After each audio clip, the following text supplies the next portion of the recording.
I tried to recreate an earthbending effect inspired by Netflix's Avatar: The Last Airbender. I haven't done serious VFX work in almost a year, so I am a bit rusty, because this wasn't an effect that I had much experience with at all. And over 4 days, this single shot pushed me much more than I expected. But I made one decision early on: no matter how many times it failed, I was going to finish it.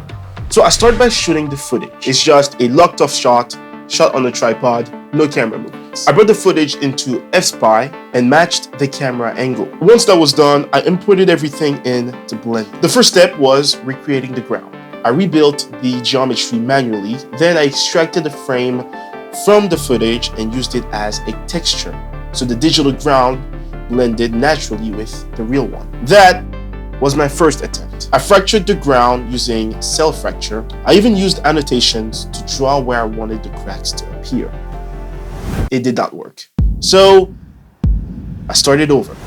I rebuilt the ground, fractured it again. This time I selected only the middle section, the part I wanted to move. I added rigid bodies and started experimenting with force fields. The idea was simple: use a force to pull the rocks upward. On paper, it made sense. In reality, it didn't. The momentum just never felt right. The rocks floated too fast, it was too chaotic, just too unrealistic. I kept adjusting settings: gravity, mass, force, strength. Nothing felt grounded. At the same time, my computer was struggling. Simulations were slow, renders took forever. At one point, I remember thinking, if this video does well, maybe I can pay for a better computer. It was a joke, but also a quiet hope, a prayer.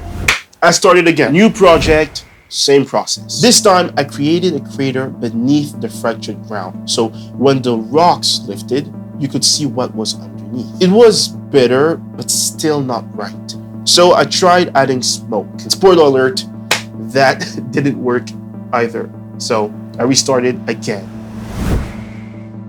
By now, I had rebuilt the scene more times than I could count, so I changed my approach. Instead of letting everything break at once, I added constraints. I wanted the ground to resist, to crack apart gradually, piece by piece. I added an object to act as a physical force, something the rocks could collide with, stick to, and interact. For a moment, it felt promising, but the physics still looked too chaotic. So I exported a test and composited it onto the footage.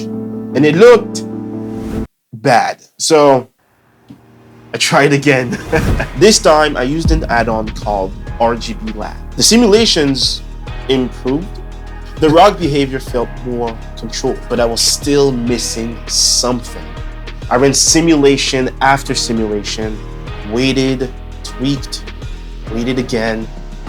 And right in the middle of all of this, I got sick.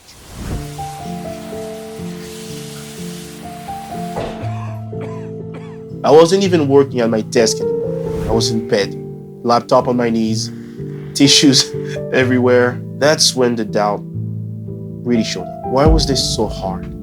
Why couldn't I figure it out? Maybe I wasn't meant to do this anymore. But every time that thought came, something else followed it. Finish what you started. That promise that I had made to myself, that no matter how many times I failed, I was going to finish. I was going to get back up and finish. And that's when things finally started to shift. The movement felt heavier, more intentional, more real. Around this point, I also changed my mind about the format. I didn't want this to stay vertical. So I used an AI tool to expand the sides of the frame. Now, because the shot was locked off, I could extend a single frame and layer the footage on top. And suddenly, the shot felt a little more cinematic. So I kept testing different looks, different styles, but something still wasn't clicking. And that's when I stopped forcing it. Instead of trying to simulate hundreds of rock forming into something, I simplified the idea. I asked myself a simple question. Why was I trying to create a massive rock when I could just start with it? So that's what I did. I grabbed a large rock scan from this botanic add-on, a single heavy boulder, I animated it rising from the ground, just following my arm movements, just slow and controlled.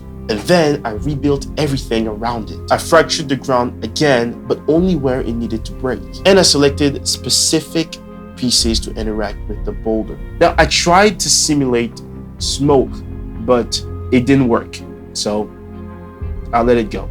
Some things weren't meant to be forced. So with an animation that I was finally satisfied with, I rendered it out and moved into After Effects. I composited the render, matched the colors using lumetri, curves, and levels. I added dust, smoke, and debris from Production Crate. They're not sponsoring, but they're just a great website to find all those different effects. Now, this render was great, but I realized that I didn't need the entire ground, only the simulation. So I went back into Blender one final time, re-rendered the shot, and cleaned it up. And then came DaVinci Resolve. I added camera shake, subtle at first, but stronger as the ground cracked, and more intense as the boulder rose. After some camera shake, I color graded the shot, and then I moved into sound design. So that's cloth movement, body motion, stone tearing itself free from the earth, that sort of thing. And after 4 days, 15 hours of work, and 8 different Blender projects, the effect was finished. Looking back, this project reminded me of something important. Sometimes faith doesn't look like a miracle. Sometimes it just looks like persistence. Like trusting the process even when nothing makes sense. Like choosing to finish even when quitting feels easier. This wasn't just an earth-bending effect. It was a reminder that the calling doesn't disappear just because you step away. Now my question is, was this worth the time invested? Well, that's for you to say. This is the final shot.